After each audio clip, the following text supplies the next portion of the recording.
Welcome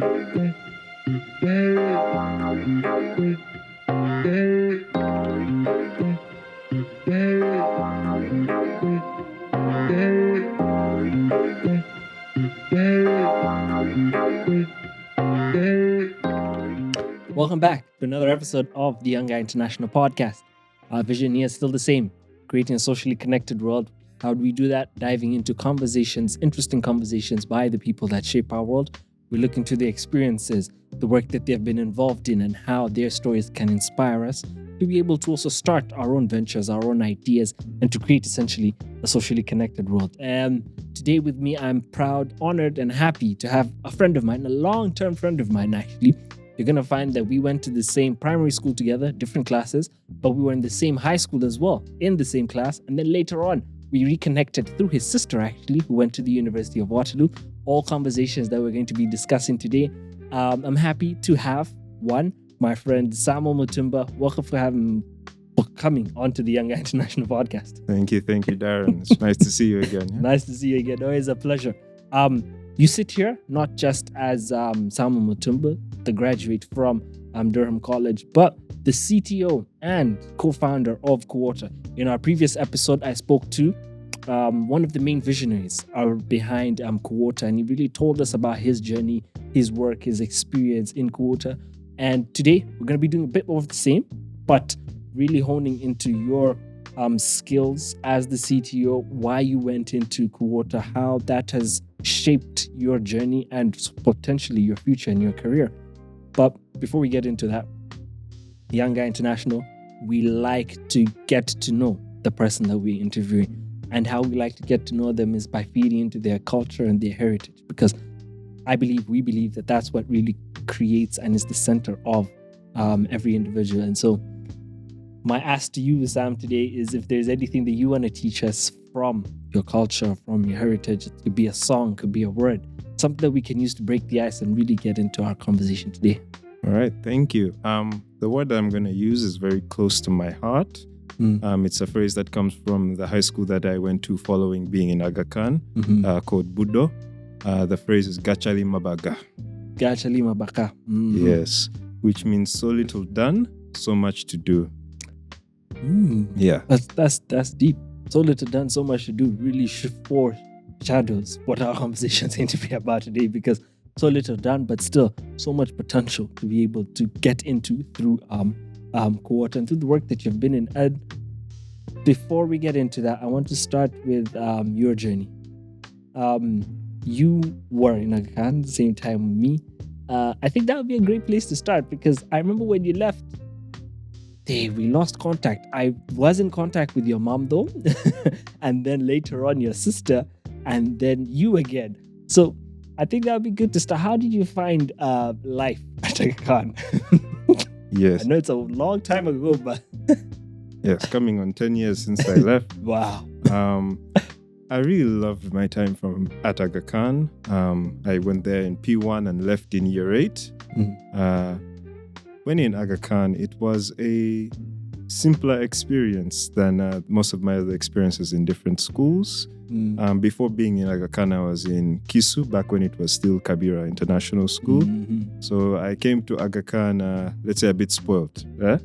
So when I came into this space, I was finding people who did not necessarily portray the image that the most boastful that I used to know were portrayed. So in Aga Khan, I learned to be humble. I learned to meet people on their level and to be able to see myself through having friends like yourself and to be able to grow in that way.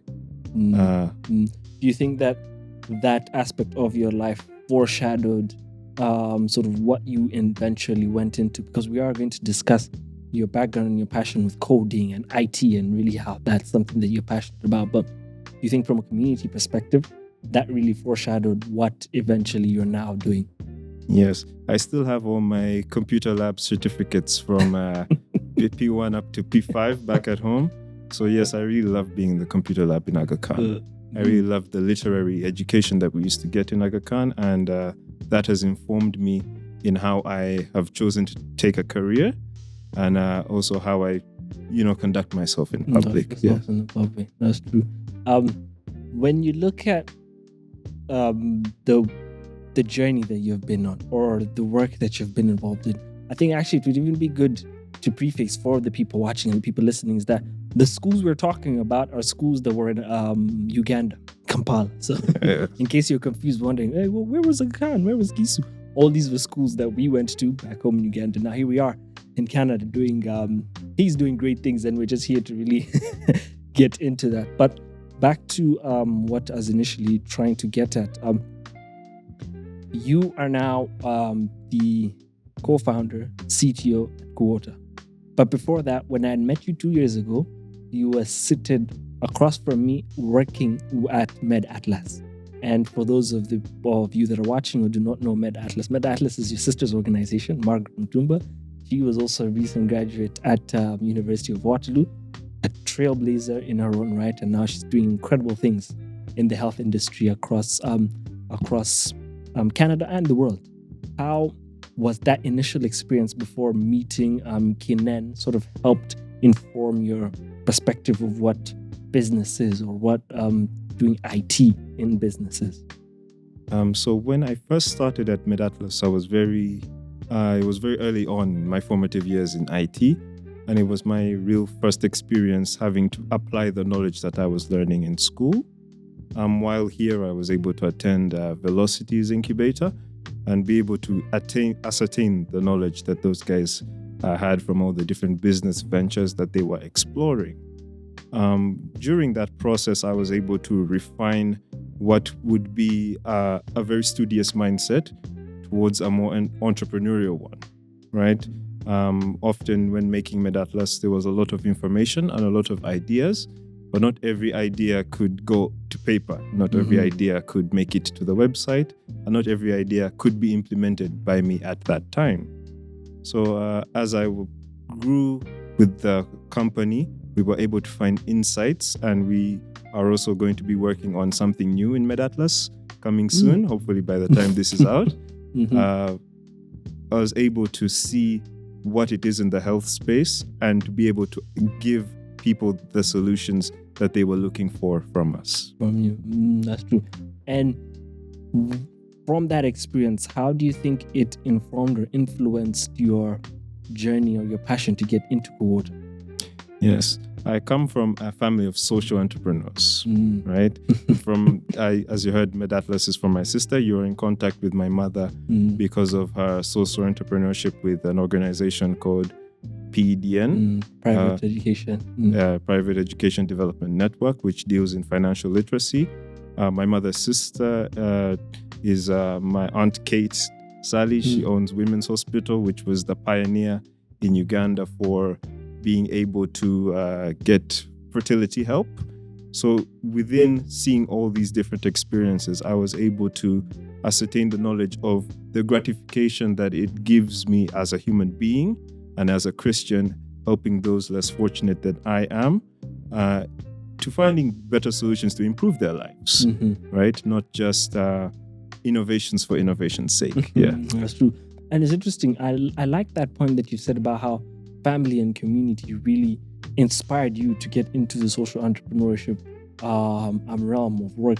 Do you find that being around them really informed the way you view entrepreneurship as more of something that you do to create impact than something you do to simply make money?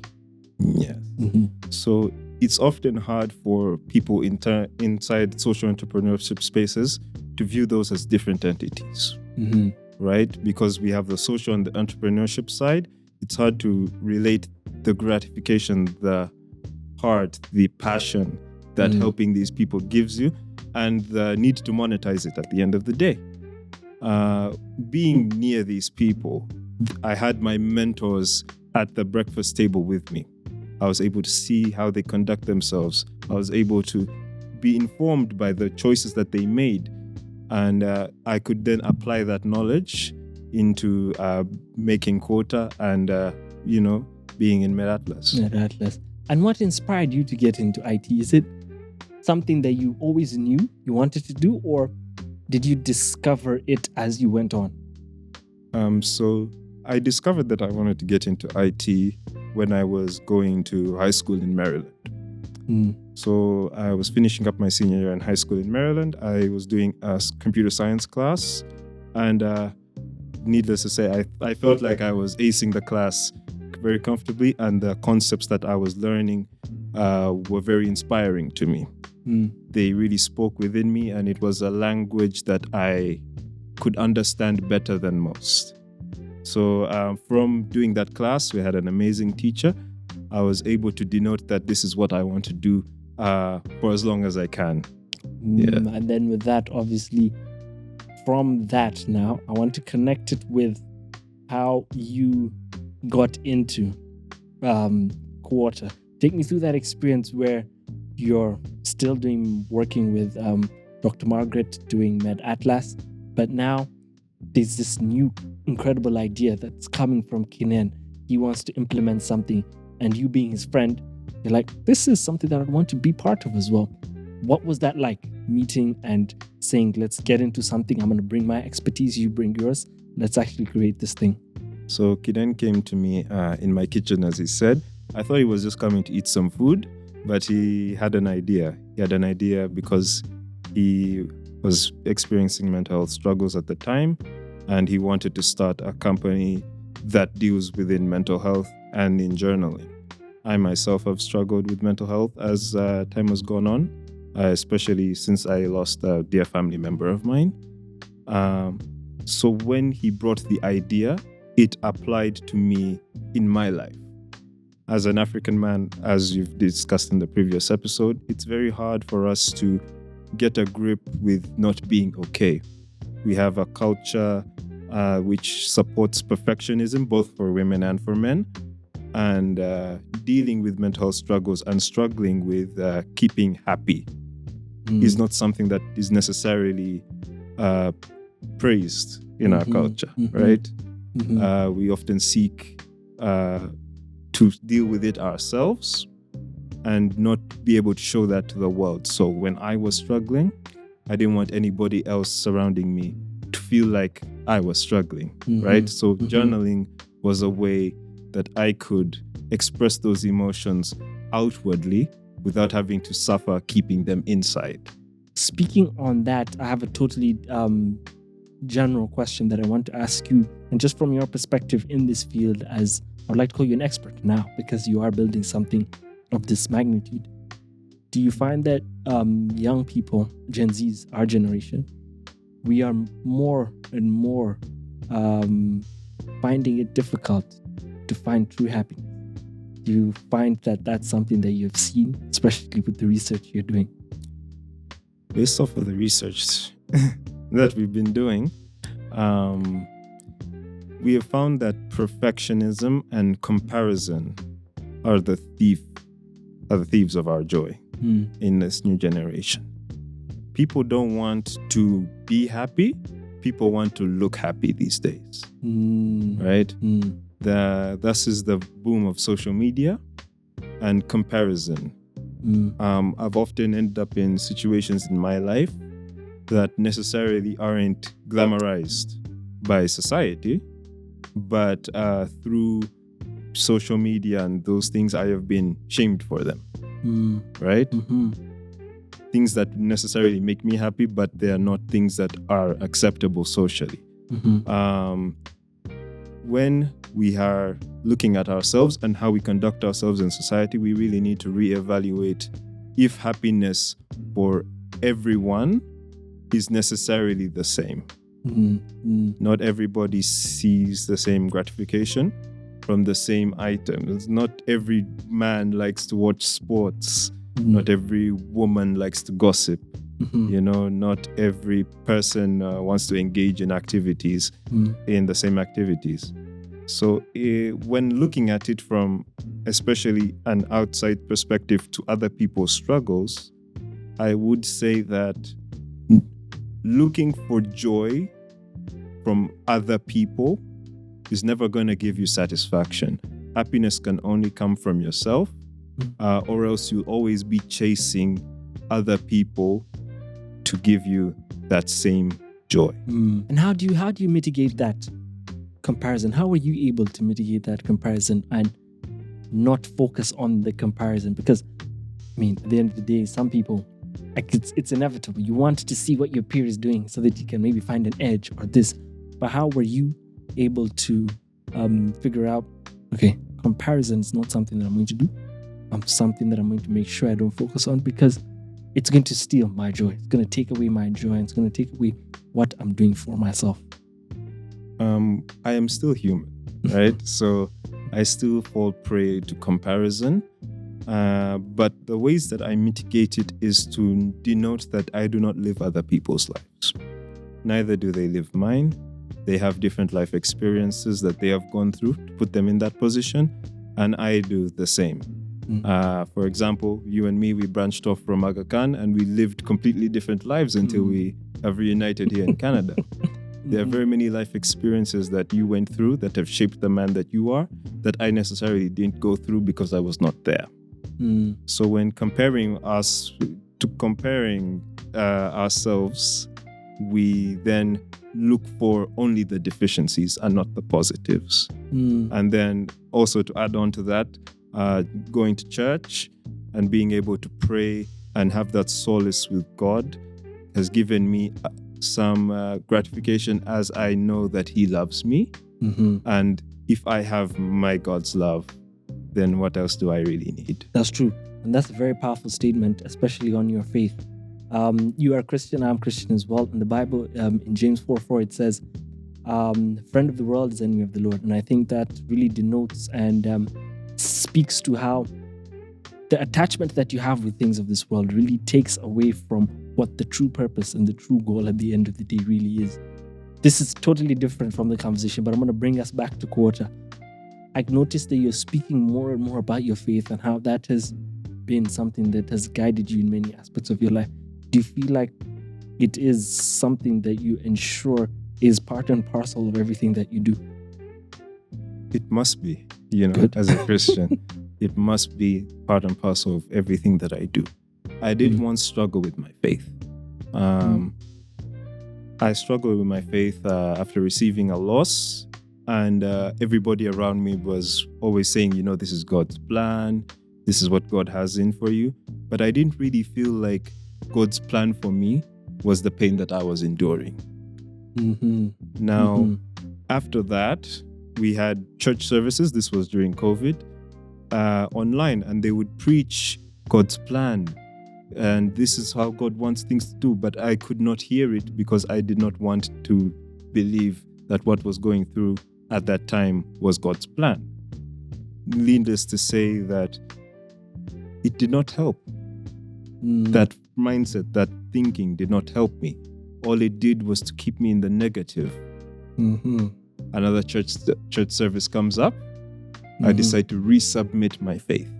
Right? I was already confirmed. I know the Lord, but I decided to resubmit my faith. And everything started to look brighter. Right. Wow. The only reason I was asking that is because in this day and age, people have different anchors and people have different things that center them. And I like the fact that yours is your faith, and it's something that with everything that you're doing, it's part and parcel because it's important, especially in today's world. On that topic of loss, Kinen comes to you in the kitchen, says, I have this beautiful idea. It resonates with you because you have experienced loss before, and you find that this idea is not only going to help you, but it's going to help many people. Why do you feel like this conversation, not just the conversation, but being able to create things that help other people in terms of their mental health and mental health awareness as a whole is important? I do not want anybody, I do not wish on anybody the pain that I felt. So I want to do whatever I humanly can to make sure that there is one less person on earth feeling that pain, not able to release it. Which is why when he came into the room, giving us the idea of Kuwota, I was hell-bent on making sure that that vision becomes a reality. And so that conversation happens then. Walk me through the now designing from, obviously, you're the IT guy, the one doing the back end, possibly also doing the front end and saying, this is how it should look, this is how it should feel.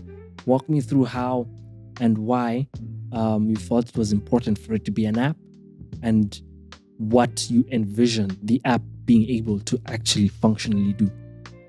So we're obviously going to have very many different versions of the app. I'll speak on the first version. So when we envisioned making the app, we had 1,000,000,001 ideas for how this thing should work. And we never really could agree on leaving out one item or taking the other. And that led to an elongated, deliberation stage, right? So we started hosting workshops. And in those workshops, we would just ask the users, the potential users of this application, what would they like to see in an application? What would help them journal? Because at the end of the day, we will make the app, but we are not the integral users. The users are those that need to use it and those that desire to use the journaling application. So through that deliberation, we were able to denote a few features that people liked. Multimedia. They want to be able to attach things like the weather that day, the location, their moods, attach videos, photos, audio notes, normal text. They want different questions. They want to be able to do all these kinds of things. So we were able to get some of those features and integrate that into a first version. Moving forward, there are other features that people want. We did denote that people need a bit of feedback, as Kinen has already mentioned, AI feedback, to be able to denote some insights from the things that they are reading. Of course, the AI is not a therapist. It cannot diagnose anybody and shouldn't do that. But we are able to get some insights from that information so that they can find solutions for the problems that they're facing, or they can maintain the joy that they are currently enjoying at the moment. And what challenges have you faced in building the app as a whole, but also envisioning what you want in terms of its implementation? The first thing is time, right? I have a finite amount of time. I have 10,000 ideas. I don't have 10,000 hours in a day, right? I am still a student, right? So I'm trying to find time to not only be the best academically, but the best for Kuwota was my biggest challenge. To be able to solve that issue, I was able to timetable it out and create the application as my schedule allowed it to be. Yeah. And on that note of you are a student entrepreneur. You are building while you're studying. You are figuring things out for your education and your career path, but you're also doing the entrepreneurial side of things. I asked your other co-founder how he manages his time. How do you manage your time? And what is something that maybe a listener or someone watching this could take away and say, he does this, let me try it. Now, I grew up a bit very lax with my time, right? So now moving into a formal adult space, I had to reformat the way I handled my life, right? For example, being easily distracted, I would then pick times and areas where I could not be easily distracted, whether that's having noise-canceling headphones to block out any forms of noise, or being in a quiet area to be able to do my tasks as they need be. These quiet areas are very helpful because I can set a time that I will be in this area and a time when I would leave, right? And if I have that self-discipline to stay in that one area in that duration of time that I have set, I'm bound to do work because I do want to leave that time, allotted time, when having done something. You put the phone away, put the TikTok away, put the Instagram away, and be able to solely focus on work is the only way that I am able to formally be productive. And with that productivity, have you seen a change in the efficiency of your work and the efficiency, not just efficiency of your work, but the results of your work? Yeah. From when I began to now, I think the quality of my work is ever increasing.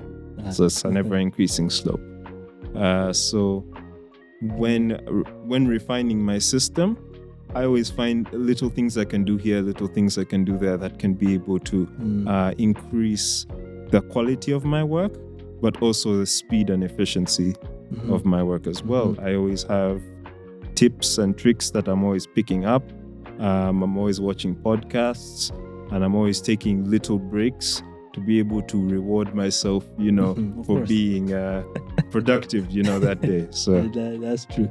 And I can see that there's a lot of optimization in the way you handle your things. And I don't know whether that's because of the IT background or simply it's just who you are.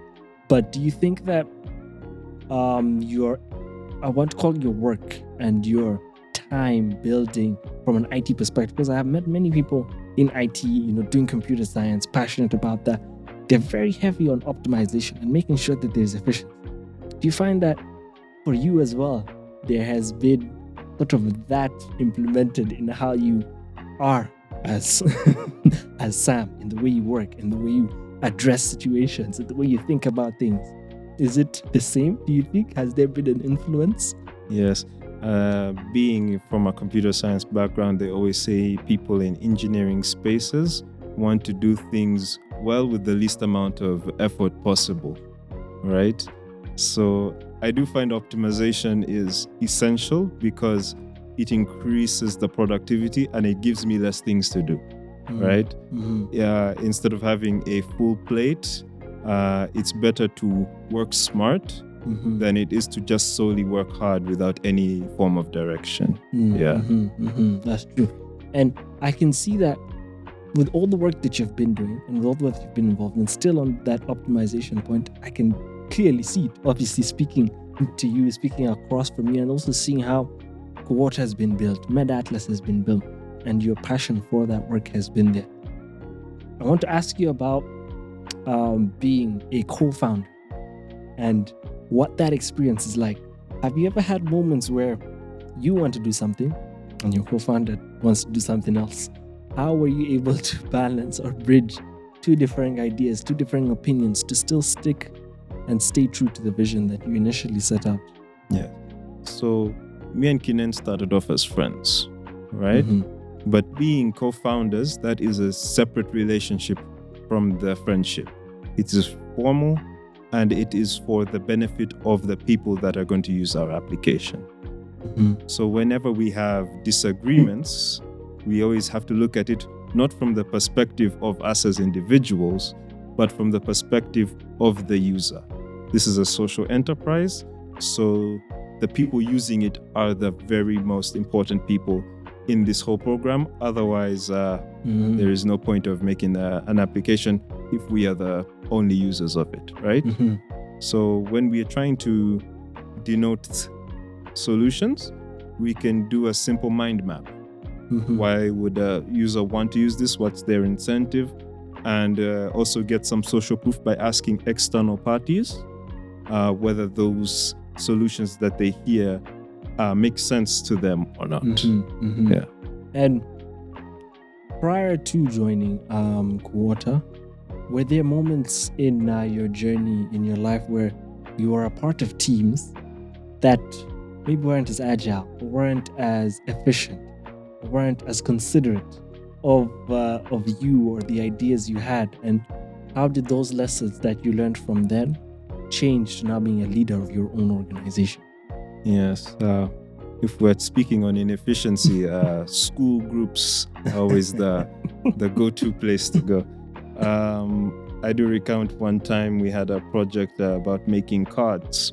Now, I love all my team members that I was working with at the time, but to begin that card game was very, very hard because we could never seem to agree on how we should format the classes. I don't want to become too technical here.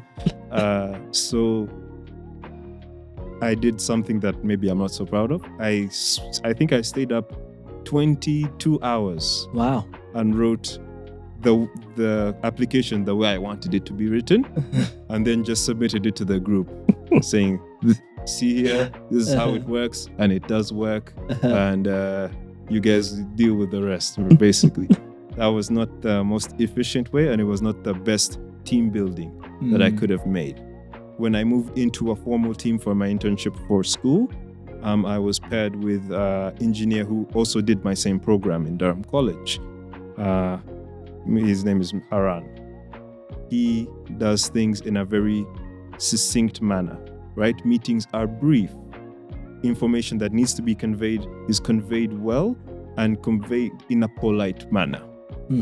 Through being under him, I was able to denote his leadership skills and incorporate that into my own life when I do work in teams where I am the leader and when I work in teams where I'm perhaps, not the first in line. And as a leader, how strong does your mindset have to be, not just for yourself, but for the team that you're leading? Why I'm asking is because I want to see why and where certain inflection points in your journey as Kuwota, in terms of not having successes and then having successes, but then maintaining a mindset through that period between the success and not having the success. How important is mindset as a leader for yourself, but also for the people that you lead? Yes. While working on Kuwota, we have cycled through many other developers who join and then leave the team as need be in maybe their educational or professional lives. Mindset is essential because it keeps us unified, right? If we have different mindsets, we're not going to be looking to achieve the same goals. Mindset is essential in unifying our goal setting and unifying our ways of work. When somebody does not have the proper mindset, they tend to veer off the path, right? Whereas when we know that we are all in this together, this is for the benefit of the users, but also to the benefit of the people who are working on this, maybe from a moral standpoint, then we are able to push on in our unified matter.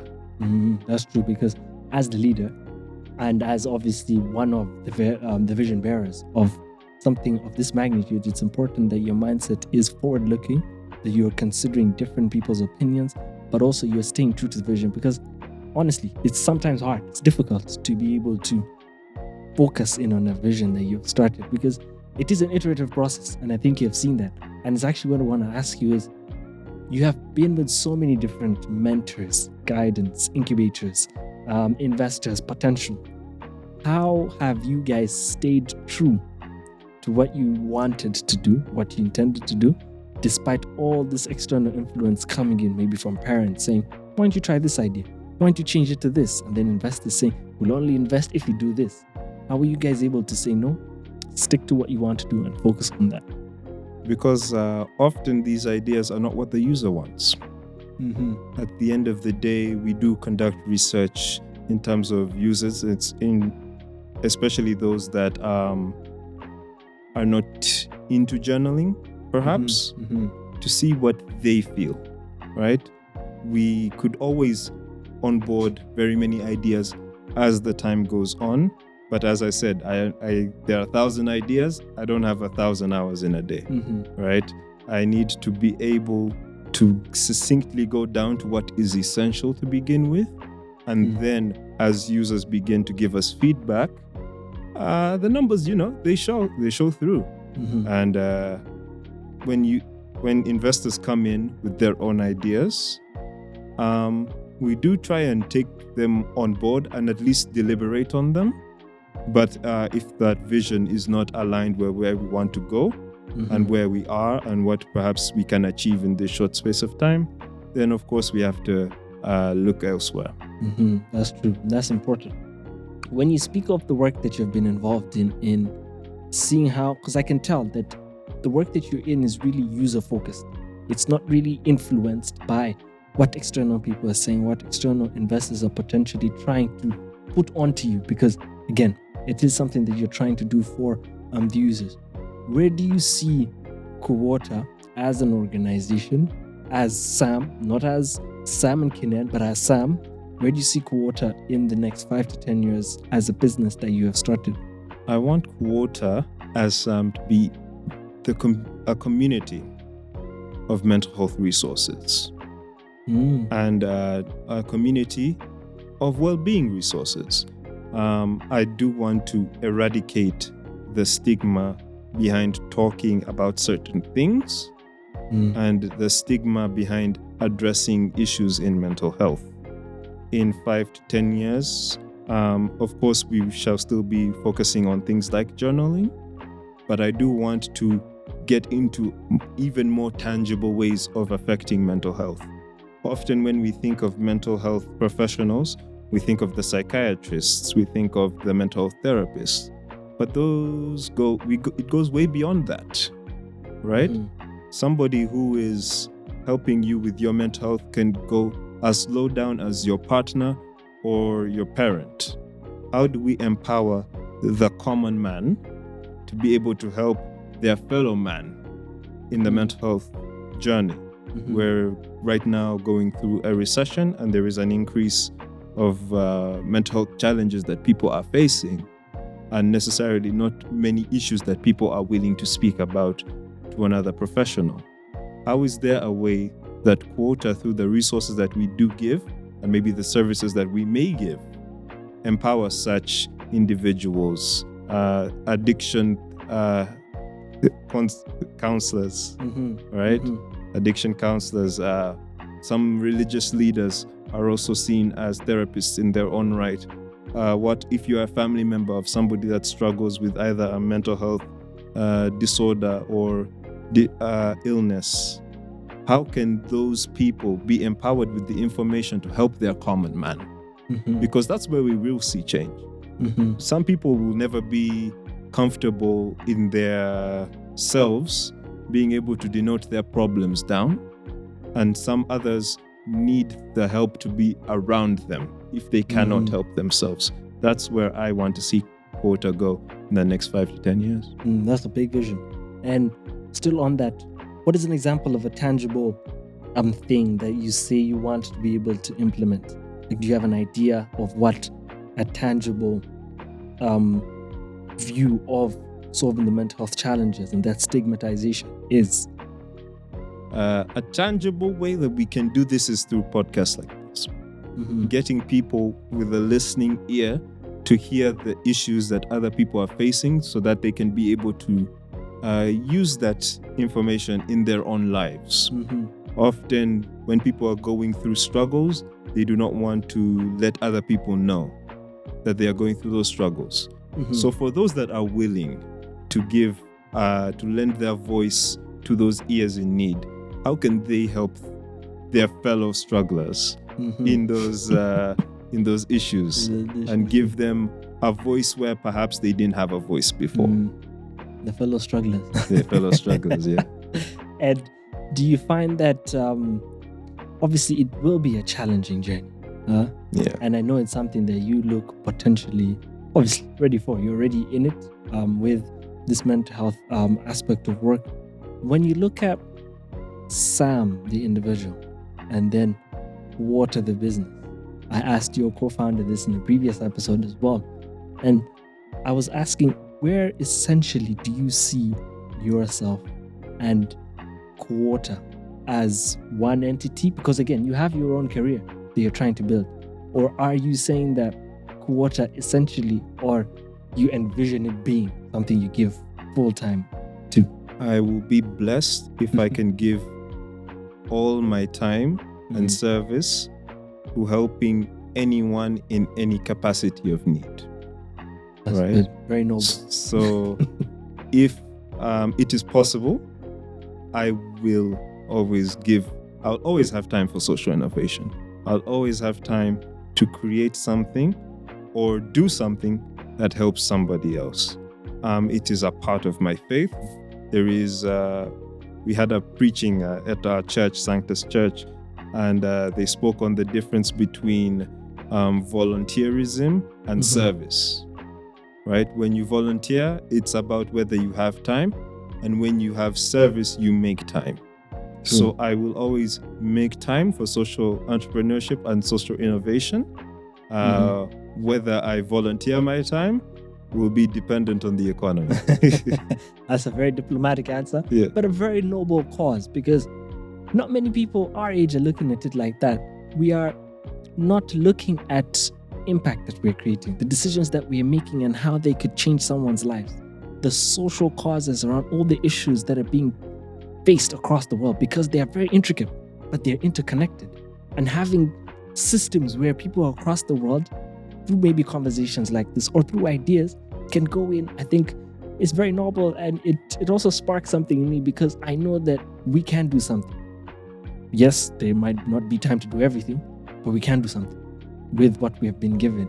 And as we wrap up this conversation, we started off with talking about stigmatization of the man, the male, the African man, and how that is something that is hindering many of us going out, seeking help, despite whatever it is we are going through, trauma, all these issues. How would you advise, or what would you tell me, for example, if you were to convince me or to convince someone watching to say, you know what, it's okay to be able to go talk about these things, express them on certain platforms or in certain conversations with therapists, counselors? How would you advise someone, or how would you get someone to do that? So, it's a big one. It's a big one because everyone has tried it. There are very different levels of difficulty in terms of advising people.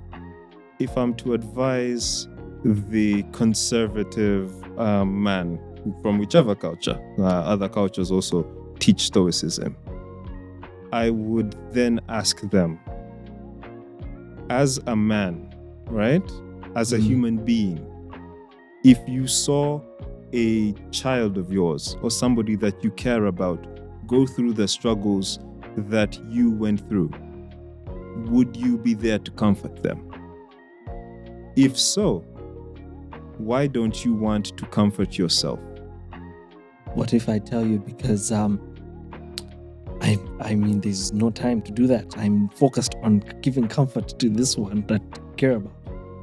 How capable will you be of not passing down some of those traumas to other people if you yourself cannot accept the skeletons in your closet? You're not healed. Yes, the benefit of me as a person, I would say, the benefit of me as a person is shown through the impact that I have in other people's lives, right? As I grew up with my siblings much older than I am, and I was basically raised as a child alone in the house, right? Whenever I see a child, let's say, without care or without companionship, I bring myself towards that child to be able to play with them and also to give them a bit of joy, right? When people are secure in themselves, it shows in the things that they do. You are not who society claims you to be. You are what you do. You are not a good person because in your heart you feel sympathy for somebody. It is through the sympathy that you do give to other people when they're in your midst. So you cannot be the perfect conservative African man if within yourself, when you go to sleep, you're tossing and turning and not being able to address the issues that are actually coming towards you, right? Right. You cannot be what you're not practicing. You cannot be a Christian if you're not reading your Bible. You cannot be well if you don't treat yourself well. So allow yourself some time to be able to offload. Some people that's through sports, some people that's through music. We're trying to introduce journaling into that ecosystem of comfort. Yeah. Wow. Thank you so much, Sam, for being on today's podcast. And to everyone that's been watching, I think this has been a great conversation, not only around mental health, but around Sam's experiences. We have seen that community is really something that he's passionate about. And it's a full circle moment for him and for us, for those of you who have been listening and watching this conversation, seeing how from his family, his mom, his sister, his aunt, all focused on social causes, has also inspired him to get into that kind of work and to focus in on that kind of work because, like he has mentioned, it is something that he believes is something that he needs to be able to do, something that he needs to be able to execute. And for that, I honestly am in awe of how he's looking beyond just himself and how he's trying to create places, not just through Kuwota, but just as a human and just as someone who is focused on his faith and trying his best to do his work. So Sam, thank you very much for being on the podcast today. Before we go, I'm going to ask you to repeat the phrase that you said at the beginning of this conversation, and we'll loop that into this entire discussion that we've had. Yes. So the phrase was Gachali Mabaka. Gachali Mabaka. So little done, so much to do. You've heard it. So little done, so much to do. His experience is a testament of that. There's a lot that he has to do. There's a lot that he believes he can do.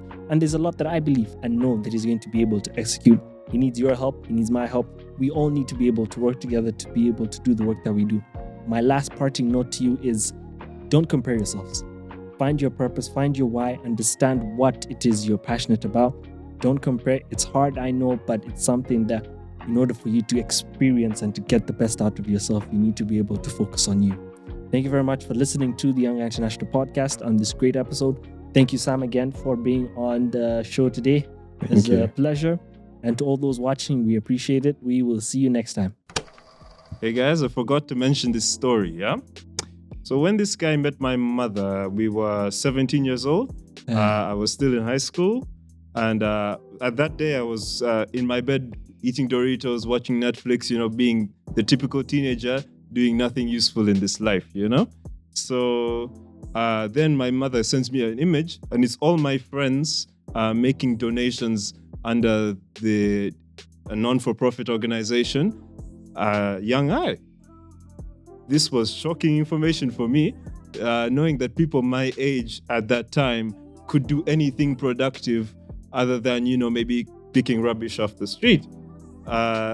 Needless to say, the posts and the innovations that these guys were doing never seemed to stop, And I'm just so proud of this person here that I sit with today, having his own podcast on YouTube and being able to see his impact be seen on a public platform. He's a real inspiration for me. And I would say he's one of the biggest inspirations for me, having done what I did at the age that I did. I could have waited till maybe I was 30 and I was swimming in boatloads of money. But seeing that Darren could do it while still sleeping at home with his parents was a very big inspiration for me. And I'd just like to thank you and all the Young Eye International members, you, Birunji, and everybody on what they do for our community and as they continue to do things in this world. Thank you, man. I appreciate that. Yeah. That's all my heart. Yeah. And you guys could see I'm in a new fit, but it's been a long day. But I just appreciate that, man. Thank you, man. Yeah. Be more like Darren. Thank you.